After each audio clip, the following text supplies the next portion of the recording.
Olá, povo de Deus, a paz de Cristo a todos. Aqui é o Felipe. Bom, eu vou, eu vou, vou regravando, né, o vídeo que eu fiz, né, o Sagrado Mistério da Igreja Católica sobre as Sagradas Imagens, que o outro tinha dado problema com o áudio, né. Então, vou gravar de novo. Então, vamos dar aqui a tela para a gente começar. Então, aqui, eu vou começar, antes de passar para o documento propriamente dito, eu vou mostrar dois textos de papas sobre o assunto, né. A questão das imagens foi definida no segundo concílio de Nicéia, no ano 787, né, século oitavo. Porque houve uma heresia chamada iconoclastia, né? Iconoclastia significa destruidores de imagens, né? Que no momento que surgiu dentro da igreja, muito por influência do Islã, né? O islamismo que é contra as imagens. Aí alguns católicos começaram a pregar contra as imagens. Então, no segundo concílio, a igreja bateu martelo dizendo que é lícito o culto às imagens e não contraria a Bíblia, né? Porque não se trata de um culto de adoração, né? Mas antes de entrar nos concílios, vamos ler o texto de dois papas, anteriores ao segundo concílio de Nicéia, para mostrar que a doutrina que a igreja define em Nicéia é a mesma que já era ensinada antes, né? Muito bem. Eu vou começar aqui com São Gregório Magno, né? Ele, aqui, São Gregório Magno foi papa entre 3 de setembro de 590 e 12 de março de 604, né? Aqui eu vou estar usando o Densger Hüdemann, que é uma, não sei se eu pronuncio o nome dos caras, né? E tem esse nome por causa dos autores. Acho que é Heinrich Densger e Petrus Hühnemann. Eu não sei como é que se pronuncia porque são nomes alemães. Eu não sei falar alemão. Enfim. E é um livrão dessa grossura, mais grosso que a Bíblia, que ele traz uma coletânea dos principais documentos do magistério da igreja desde o início até mais ou menos o tempo ali de João Paulo II. Então aqui no número 477, ele traz a carta Literarum Tuarum Primordia, do Papa São Gregório Magno, né, ao bispo Sereno de Marsella. Ele escreveu em outubro de 600, ano 600, final do século VI, do século V, final do século V. A carta é sobre o direito dos fiéis de venerar as imagens de santos. Veja o que o Papa diz. Tinha-nos sido relatado que quebraste imagens de santos com a pretensa desculpa de que não devessem ser adoradas, né? E com certeza, louvamos plenamente que proibiste adorá-las, mas reprovamos que as tenhas quebrado. Então, o papo é claro. É louvável, é correto que se proíba adorar as imagens. O que não é correto é quebrar as imagens. Então, assim, deve-se proibir adorar as imagens. Não se deve adorar as imagens. Mas não se pode destruir as imagens, né? Pois são coisas diferentes adorar uma pintura. E ao contrário, mediante a mensagem da pintura, aprender que coisa se deve adorar. Né? De fato, que é escrita para os que sabem ler, a pintura o proporciona aos que não instruídos a óleo, já que nela os não instruídos veem aquilo que devem seguir, nela leem os que não conhecem o alfabeto. Por isso também, a pintura toma lugar da leitura, particularmente para as populações. Então, as imagens possuem uma finalidade catequética, passam uma mensagem. Por exemplo, a gente olha para uma imagem de Cristo crucificado, a gente pensa o quê? Que Jesus morreu na cruz por nós. Passa essa mensagem. Se a gente olha para uma imagem de um santo, a gente pensa que aquele santo se tornou santo por poder e graça de Deus. Foi santificado por Deus. Então a gente pensa no poder de Deus que o fez santo. Né? Ou seja, e também nos faz pensar no exemplo de santidade que aquela pessoa deixou, que nós temos que seguir, que somos chamados a seguir. Então traz essas mensagens, né? Um exemplo de santidade, o poder de Deus que santifica alguém. E o Papa continua. Se alguém quiser fazer uma imagem, não o proíba de modo algum. Mas o proíbe de qualquer modo a adorar as imagens. Então, não se deve proibir ter uma imagem, fazer uma imagem. Mas deve-se proibir adorar imagens. A tua fraternidade admoeste, porém, com solicitude, que com base na visão do que é narrado, perceba o valor do ardor do arrependimento, e se prostre humildemente na adoração da única onipotente Santa Trindade. Então, como você pode ver, o Papa claramente ele defende a doutrina de sempre da Igreja sobre as imagens, né? É lícito o uso das imagens, Só que ao mesmo tempo ele condena a adoração das imagens, ele proíbe. Então ninguém pode acusar esse Papa, São Gregório Magno, de estar pregando idolatria. Não, ele pregou sobre a liceidade, a licitude do uso das imagens, mas não pregou idolatria. Não mesmo. Ele falou contra adorar as imagens. Ele falou que se pode usar da forma correta, que não seja adoração. Que não pode adorar. Agora, para outro Papa, Gregório II, outro Gregório. Né? Gregório II, que foi Papa entre 19 de maio de 715 e 11 de fevereiro de 731. Já no tempo da heresia iconoclasta, século VIII. Né? Ele escreveu uma carta, né? Tem um nome grego que eu não vou ler porque eu não sei falar grego. Enfim. E escreveu a carta ao imperador Leão III entre 726 e 730. Né? Não sabe a datação certa, foi nesse período. Leão III era um imperador bizantino e era iconoclasta. Ele era contra as imagens. E o Papa está respondendo ele sobre a questão das imagens, né? Sobre o culto das sagradas imagens. Veja a resposta do Papa. E dizes que nós adoramos pedras, paredes, painéis de madeira. E aqui está se referindo às imagens, né? Pedras, imagens esculpidas de pedra. Paredes, pinturas em paredes, né? E painéis de madeira. Painéis, pinturas, imagens gravadas na madeira, né? Não é assim como diz o imperador. Ou seja, você diz que a gente adora imagem? Só que não é assim como você está falando. Ou seja, nós não adoramos imagens. É o que o Papa está dizendo. Mas para nossa memória, nosso estímulo, e para que nossa mente lerda e fraca seja dirigida para o alto, por meio daqueles aos quais se referem esses nomes, invocações e imagens, e não como se fossem deuses, como tu dizes, longe de nós. Então, usamos as imagens para nos lembrar das coisas do alto. São setas que apontam para Deus. Né? E não como se fossem deuses, como tu dizes, longe de nós. Ou seja, as imagens não são deuses. Não temos as imagens como se fossem deuses, não divinizamos. O Papa é claro. De fato, não pomos a nossa esperança nesses objetos. Não colocamos a esperança em imagem. Cremos que Deus pode usar a imagem para operar milagre, mas não cremos que ela faz milagre por si só. E se é uma imagem do Senhor, dizemos: Senhor Jesus Cristo, Filho de Deus, socorre-nos e salva-nos. Se é a imagem de Cristo, rezamos para Cristo por meio da imagem. Né? Quando estamos diante da imagem de Cristo, rezamos a Cristo.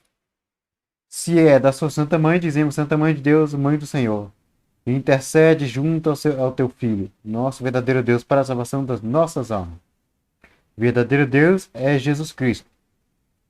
Se rezamos diante da imagem de Maria, é pedindo para ela interceder. Não é para fazer milagre. Intercessão não é fazer o milagre. Intercessão é levar a nossa oração até Deus. Pedimos que ela leve a nossa oração a Deus. E Deus vai fazer o milagre. Então, em última instância, essa oração é para Deus. Né?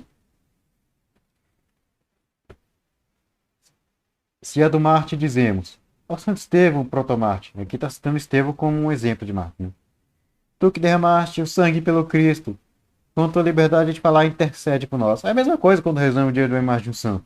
Pedimos a intercessão do santo. Intercessão para que o santo leve a nossa oração até Deus. Não para o santo fazer milagre, para a imagem fazer milagre. Não, é para o santo levar a oração a Deus. Em última instância, a oração é para Deus. E para qualquer Marte que venceu o martírio, assim dizemos, elevamos semelhantes orações por meio deles. É a mesma coisa, para qualquer Marte. Pedimos a intercessão do Marte, do santo. E agora o final é interessante. E não é verdade que chamamos os mártires de deuses, como dizes, ó imperador. Não é verdade que nós temos os santos como deuses. Santo não é Deus, Maria não é deusa pra gente. As imagens não são deuses, não são divindades. São servos de Deus. São imagens de servos de Deus. Não são ídolos. Agora, vamos passar para o texto do concílio. Né? Segundo concílio de Nicéia, sétimo concílio ecumênico. Ecumênico quer dizer, aqui no caso, é um concílio universal. Porque teve a participação do Papa, né? E de todos os bispos do mundo conhecido da época. Né? Ou seja, o concílio decidiu para toda a igreja seguir. É para toda a igreja a autoridade do concílio. Celebrado entre 24 de setembro e 23 de outubro de 787. Sétima sessão do concílio, 13 de outubro de 787. Entre os números 600 e 603 do Densger. Aqui, ó. Definição a respeito é das sagradas imagens. Como que prosseguindo sobre a via régia, seguindo a doutrina divinamente inspirada pelos nossos santos padres e a tradição da Igreja Católica, pois reconhecemos que ela é do Espírito Santo que habita. Veja, quando ele fala tradição inspirada pelos nossos santos padres, ele não está falando que os padres divinamente inspirados, não, é tradição divinamente inspirada que foi preservada pelos padres, pelos santos padres. É isso que está falando. Ele está subentendido, está implícito, mas é que foi preservada pelos santos padres. Né?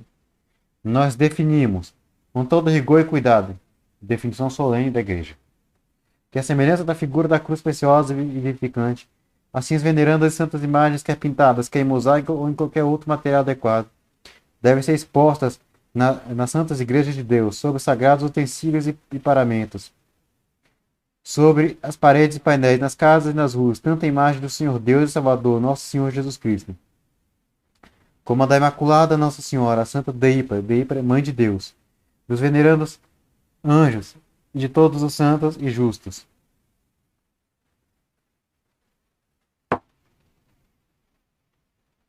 De fato, quanto mais os santos são contemplados nas imagens que os reproduz, tanto mais os que contemplam as imagens são levados à recordação e ao desejo dos modelos originais e a tributar a elas, beijando, respeito e veneração. Veja, aqui que é importante. Tributamos as imagens dos santos, beijando-as, respeito e veneração.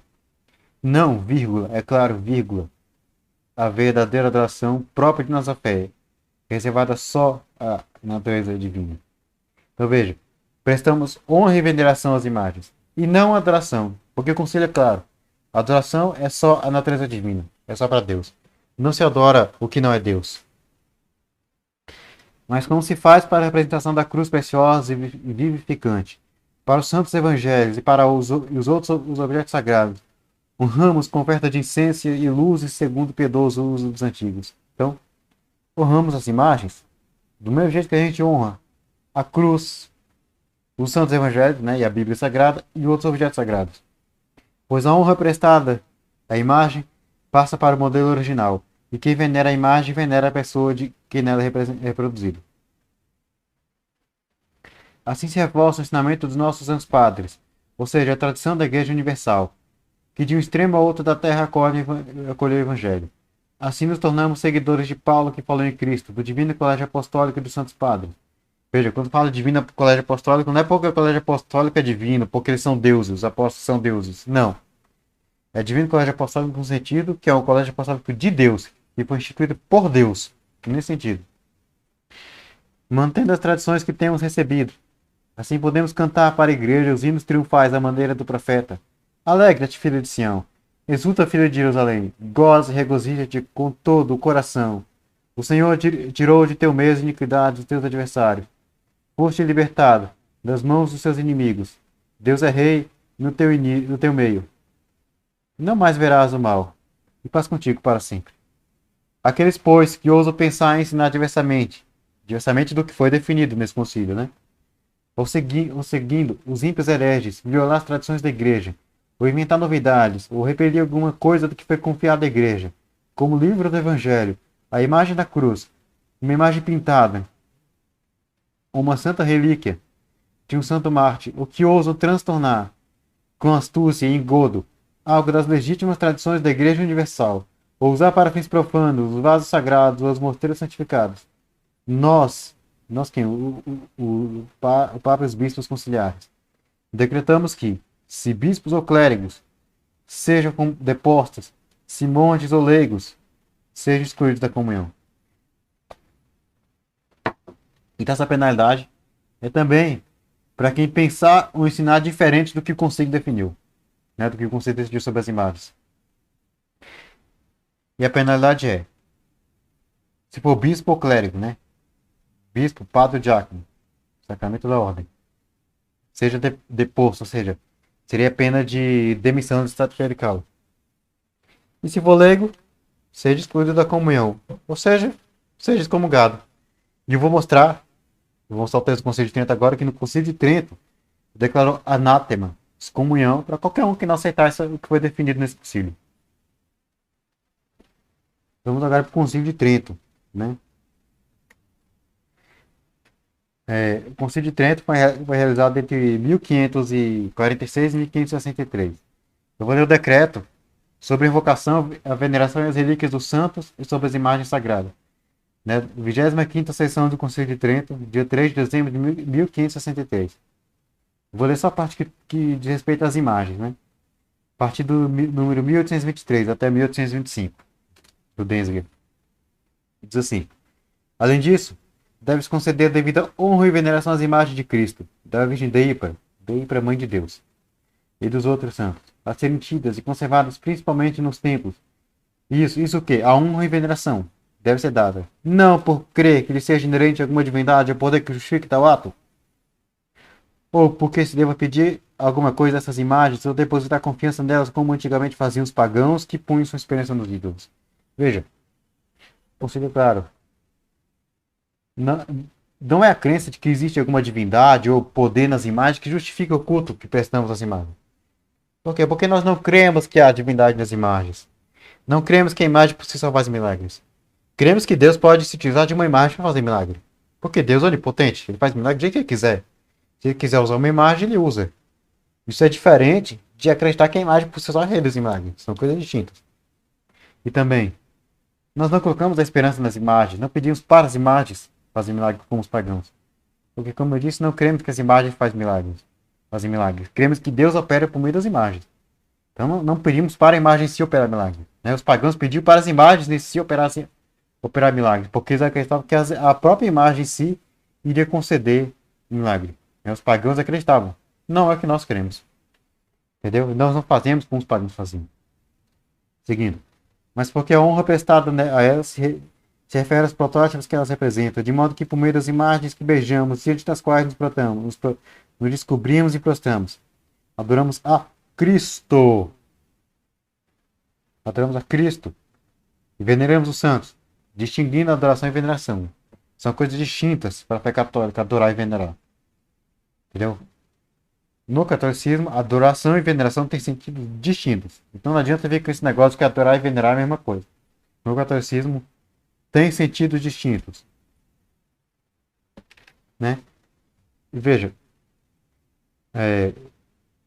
o documento diz que pelas imagens adoramos a Cristo. Veja que a adoração não é as imagens. Não se fala em adoração às imagens. A adoração é para Cristo. Veneramos os santos cuja semelhança representam. Tudo isso foi sancionado pelos decretos dos concílios. Especialmente qual? O segundo concílio de Nicéia contra os iconoclastas. Aquele que eu li anteriormente. Né?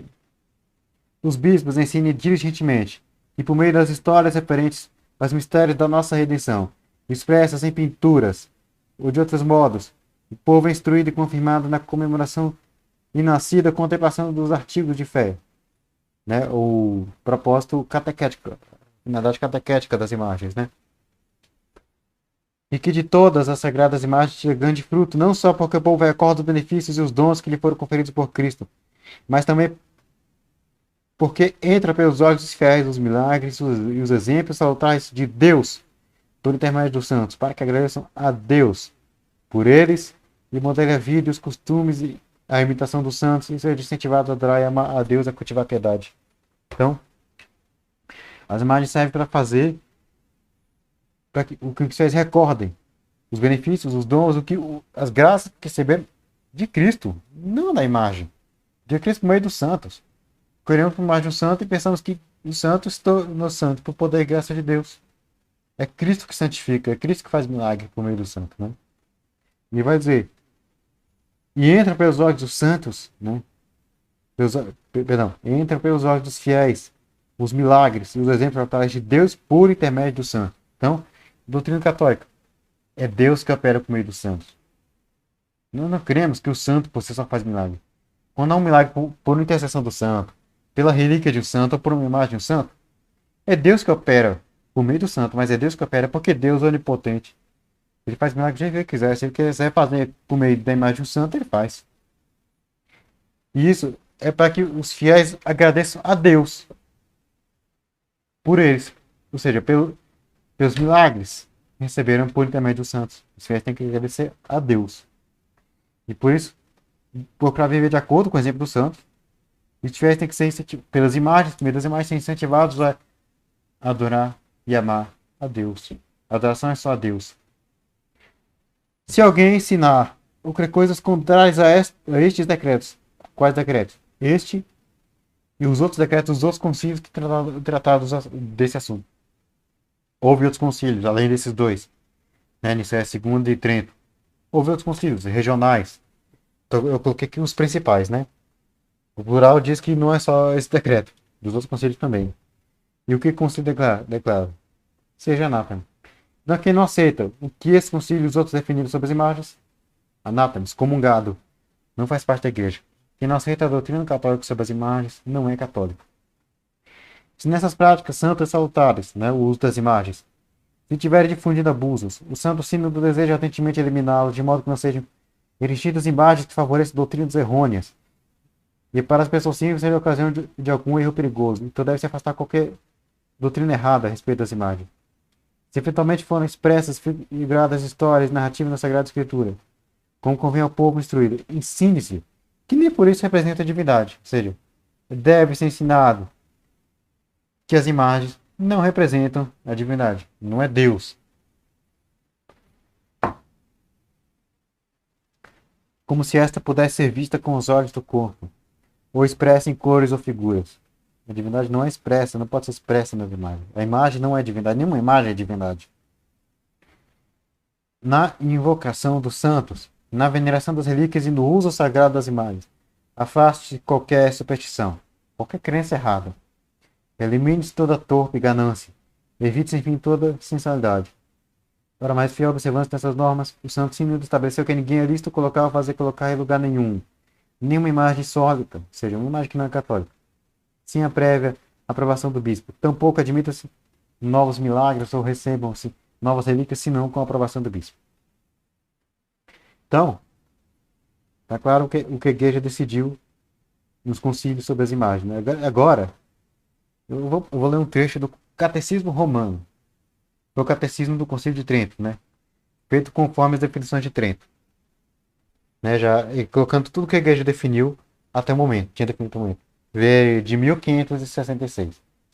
E que ele vai explicar Êxodo capítulo 20, versículo 4. Ele diz o seguinte: o sentido da proibição. Isso aqui está na segunda seção do catecismo, que fala do segundo mandamento, né? Do primeiro mandamento, perdão, primeiro mandamento, parágrafo, né, 14 e 17. Ou seja, está aqui o parágrafo 16 e 17. Eu vou ler o 16 e 17 da segunda seção. Está aqui.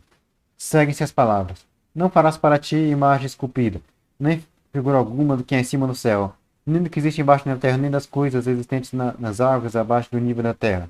Não as adorarás nele e terás veneração.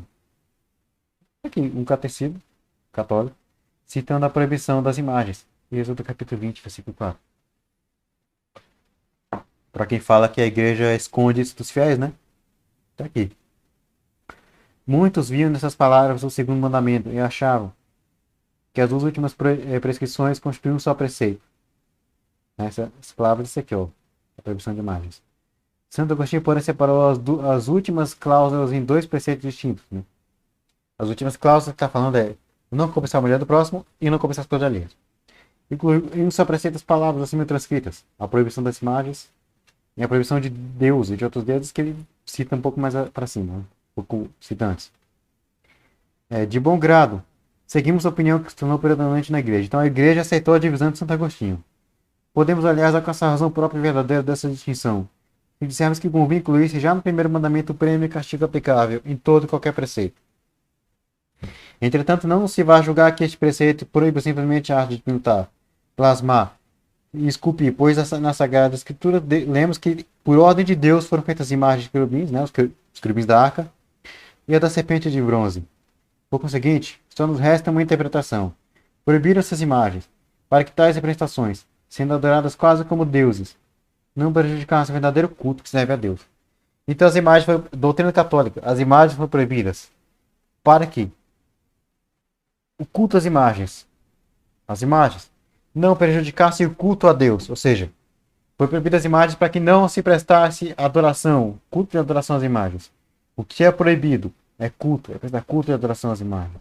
E a igreja conhece essa proibição. Não se pode prestar culto de adoração às imagens, porque isso se deve a Deus. Com relação a este mandamento, é evidente que a majestade de Deus pode ser gravemente ultrajada de duas maneiras principais. De duas formas se pode ultrajar, se pode ofender a majestade de Deus. Com relação a essa questão das imagens. Primeiro, culto de ídolos. Em primeiro lugar, quando se presta culto divino a ídolos e imagens. Ou seja, quando se adora imagens. Se presta culto de adoração divina a uma imagem. Quando se acredita, existe nelas uma divindade de força extraordinária que as torne dignas de adoração. E as quais se deva fazer alguma súplica. Quando se põe toda a confiança em tais representações como faziam os pagãos que punham nos ídolos sua esperança. Estas são práticas que os santos, os sagrados livros, censuram com insistência. Então, ofende a Deus quando se adora a imagem. É uma ofensa grave a Deus. Em segundo lugar, peca-se pela pretensão de querer representar, por alguma obra de arte, uma forma da divindade, que, como se for possível ver a divindade com olhos corporais, ou dar-lhe uma expressão sensível, por meio de painéis e estátuas. Quem lhe poderá fazer uma representação de Deus? Pergunta São João Damasceno. Pois se ele não está ao alcance de nossa vista, não se tem corpo, se não tem corpo, se não cabe nos limites do espaço, se não pode ser representado por nenhuma figura. Esta doutrina foi amplamente desenvolvida pelo segundo concílio de Nicéia. Com muita agudeza declarou o apóstolo: eles, os pagãos, trocaram a glória de Deus imperecível por imagens de voláteis, de quadrúpedes, de animais répteis. Pois fazendo deles figuras, veneravam todos estes animais, como se fosse o próprio Deus. E aqui veneravam no sentido de adoração, por quê? Porque veneravam como se fosse o próprio Deus.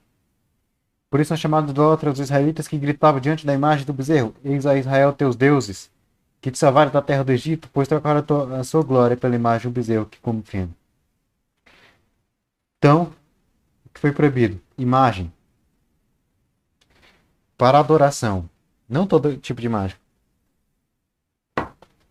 Um católico é clara. Né? Agora, eu vou ler o Catecismo de São Pio X, do ano de 1908. Papa São Pio X, explicando a questão das imagens. Questão 358. Que é idolatria? Chama-se de idolatria o prestar alguma criatura, por exemplo, a uma estátua, a uma imagem, a um homem, o culto supremo de adoração, devido só a Deus. Novamente, mais um documento católico, da Igreja Católica, afirmando que a adoração é só para Deus. Não se adora imagem. Questão 359. Como está expressa na Sagrada Escritura esta proibição? Qual a proibição? A proibição da idolatria, de adorar imagem. Na Sagrada Escritura está expressa esta proibição com as palavras. E o que ele cita? Êxodo capítulo 20, versículo 4. Não farás para ti imagem de escultura, nem figura alguma do que há em cima no céu, e do que há embaixo da terra. Não adorarás tais coisas, neles terás culto. Aqui, citando Êxodo 20, versículo 4. Para quem fala que a igreja esconde os fiéis, está aqui. Mais um documento da igreja citando. 360. Proíbe essas palavras toda espécie de imagens? Não, por certo. Mas todas as falsas divindades feitas com o intuito de adoração, como faziam os idólatras. E tanto isso é verdade que o próprio Deus deu ordem a Moisés para fazer algumas, como as duas estátuas de querubins que estavam sob a arca, e a serpente de bronze no deserto. Então Deus não proíbe todo tipo de imagem. A doutrina católica é clara. Deus proíbe imagens para adoração. A igreja reconhece isso. Só se é proibida a imagem quando é para adorar. Só se adora a Deus. Questão 369. Podemos honrar também as sagradas imagens de Jesus Cristo e dos santos? Sim, porque a honra que se tributa às sagradas imagens de Jesus Cristo e dos santos refere-se às mesmas pessoas. 371. Que diferença há entre o culto que prestamos a Deus e o culto que prestamos aos santos? Entre o culto que prestamos a Deus e o culto que prestamos aos santos, há essa diferença, que a Deus adoramos pela sua infinita excelência, ao passo que aos santos, veja, aos santos, não os adoramos, mas só os honramos e veneramos como amigos de Deus e nossos intercessores junto dele. O culto que prestamos a Deus chama-se idolatria, isto é, adoração. E o culto que prestamos aos santos chama-se dulia, isto é, de veneração aos servos de Deus. Enfim, o culto especial que prestamos à Maria Santíssima chama-se hiperdulia, isto é, de essencialíssima veneração, como mãe de Deus. Então, São Pio X claramente distingue adoração de veneração. No catolicismo são conceitos distintos. Adoração é uma coisa e veneração é outra. Então, novamente, não adianta vir com esse negócio de que adorar e venerar é a mesma coisa, porque não é. No catolicismo são coisas distintas. No contexto da doutrina católica são coisas distintas. A igreja distingue claramente.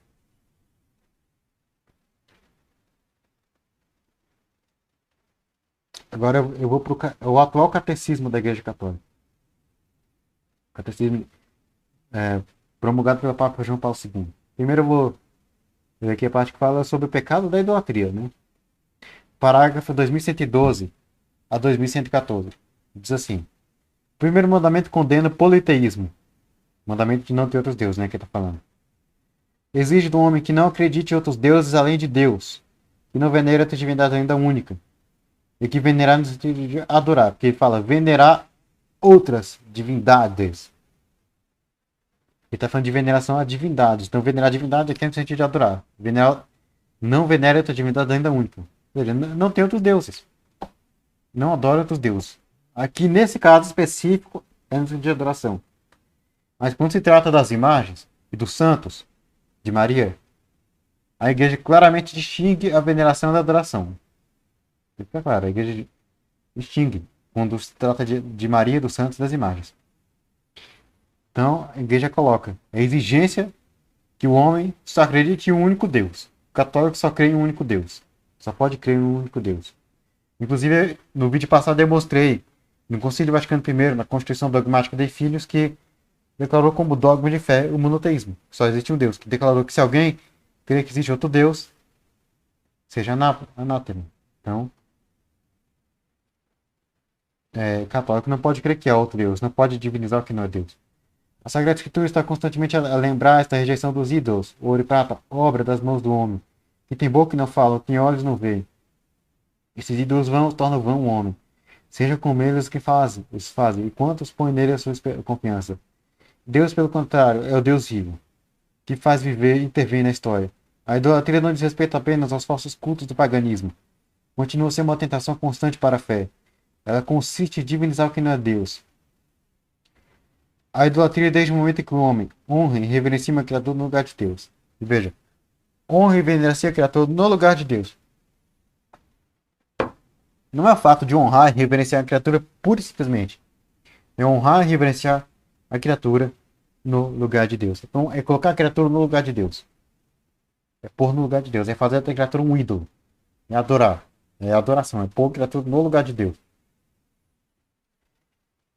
Quer se trate de deuses ou de demônios, por exemplo, o satanismo, do poder, do prazer, da raça, dos antepassados, do Estado, do dinheiro, etc. Vós não podeis servir a Deus ou dinheiro, diz Jesus. Então, assim, ídolo não é necessariamente uma imagem. Não é só imagem. Imagem feita para adorar. Qualquer coisa que você põe no lugar de Deus é um ídolo. Coisa. Dinheiro, bens materiais, prazer, etc. Tudo que você põe no lugar de Deus é um ídolo. Muitos prazeres, perdão, errado. Muitos mártires foram mortos por não adorarem a besta, recusando-se mesmo a simularem o culto. A idolatria recusa o senhorio único de Deus. É, pois, incompatível com a comunhão divina. É incompatível com a comunhão divina, com a comunhão dos santos. Idolatria. Então, quem idolatra, adora quem não é Deus, não faz parte da comunhão dos santos. Não pode fazer parte dessa comunhão, doutrina católica. A vida humana unifica-se na adoração do único. O mandamento de adorar o único do Senhor simplifica um homem salvo de uma dispersão ilimitada.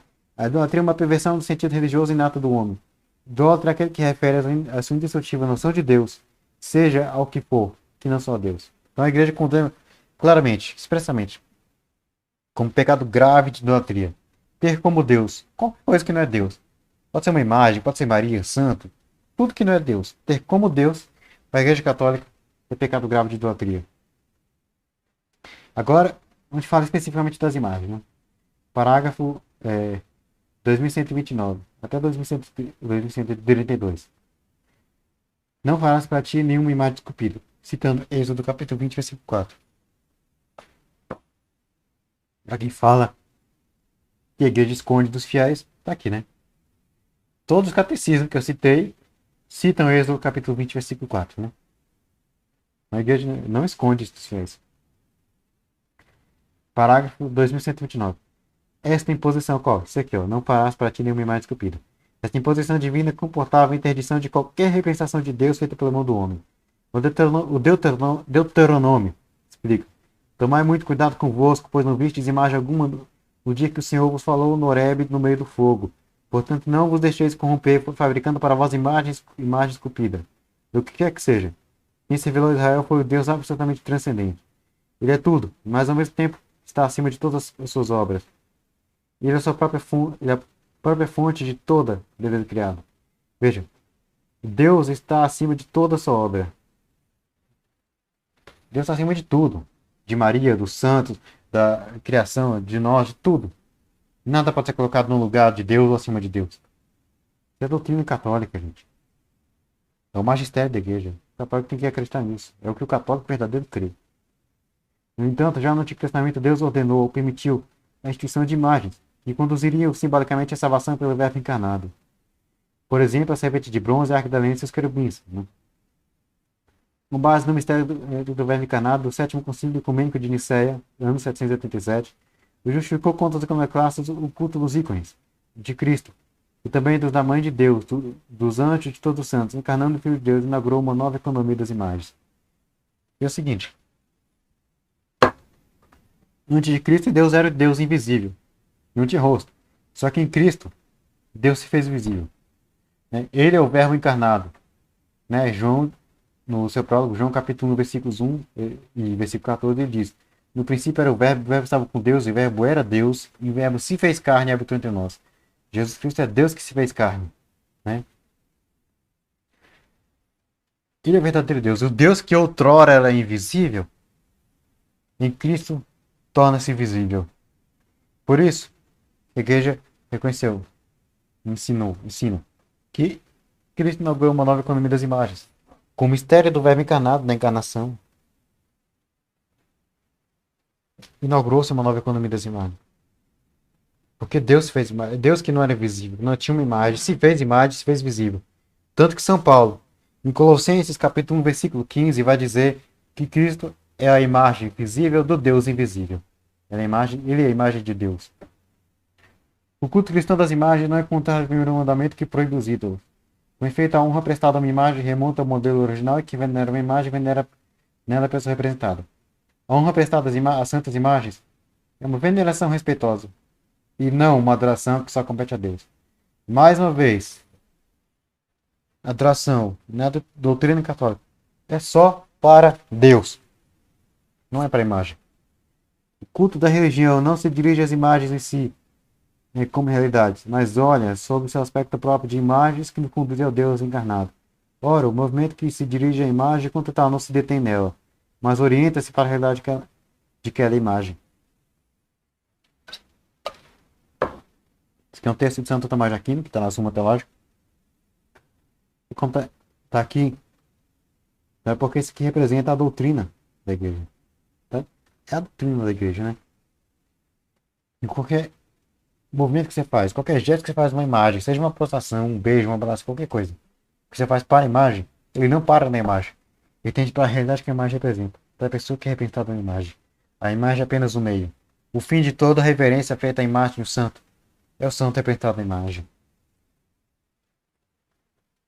E São João Paulo II, para finalizar, na carta apostólica do 12º século, ele publicou essa carta em 1987, por ocasião dos 1200 anos do Segundo Concílio de Nicéia, né? 1200 anos, 12 séculos. Daí o nome. No número 9 da carta ele vai dizer: o Concílio Niceno II, que está reafirmando o que o Segundo Concílio de Nicéia definiu. Portanto, reafirmou solenemente a distinção tradicional entre a verdadeira adoração, latria, que segundo a nossa fé, é devida somente à natureza divina, e a prosternação de honra. Time aqui é a proskinese, eu não sei se se pronuncia porque eu não entendo de grego, né? Que é prestado aos ícones. Porque aquele que se prostra diante do ícone, prostra-se diante da pessoa, a hipóstase, daquele que na figuração é representado. Então o Papa, novamente, segundo o concílio, em continuidade, em conformidade com todos os documentos que eu coloquei anteriormente, ele distingue claramente o culto à imagem da adoração. E ele afirma com todas as letras que a verdadeira adoração, segundo a nossa fé, é reservada somente à natureza divina. Veja, somente não dá mais para exceção. É somente a Deus. Só se adora a Deus. Então está claro na doutrina católica. Adorar a imagem não faz parte do catolicismo. O católico verdadeiro não adora imagem. Então, era isso que eu queria falar. Se você gostou, peço que dê seu like, se inscreve no canal, né? Compartilhe, aperte o sininho se não tiver apertado. Se você quiser mais conteúdo católico, além do que eu estou colocando aqui no meu canal, eu vou deixar uma lista de canais católicos na descrição, né? São canais dos quais eu praticamente gosto, né, do conteúdo. E eu tô indicando. Mas é claro, é só sugestão. Ninguém é obrigado a gostar nem se inscrever nesse canal. A lista vai estar lá e se você quiser dar uma olhada, né? Se gostar, se inscreve. Se não gostar, não precisa se inscrever. Então é isso, né? Até a próxima. Tchau.